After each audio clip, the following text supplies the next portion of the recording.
many people with disabilities spend an awful lot of money by going into shops only to find when they get home that they can't play them. And what we do is we give them a chance to try them out with our loan library, so they know what they can play, they know how to play it, because we find the best way for them to play the games, and then they'll know what to go out and buy for themselves. We also modify the equipment. We sometimes, you know, like there's a little girl, well, there's one who's illustrated up there. She needs a lightweight Wii, and so we modified the Wii to bring it down from 183 grams to 60 grams so that she could play with it again, because it was just too heavy for her. So we'll modify things as well as loan things. So it's whatever it takes really to enable somebody with disabilities to play games.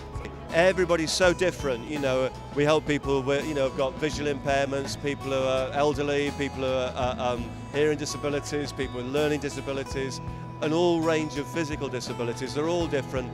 They've all got their particular games they want to play, all got their particular abilities, and what we do is we find a way in that's suitable for them. And for some people, like these, like people who need to use eye gaze, you know, they may, the kind of people who might use that, they might be paralysed from the neck downwards, or they might have motor neurone disease where they can't move their bodies anymore, you know, or they might have locked-in syndrome, and we can use their eye movement so they can play, whether they want to play a racing game or play chess or Sudoku or whatever it is, we can find them a way to do it. But people with disabilities, gamers with disabilities, are no different from anybody else. They want to compete at the highest level and be as good as they possibly can, and that's what we try and do, you know, to enable them to be as good as they can, you know, so they can compete on a, you know, we keep talking about this level playing field.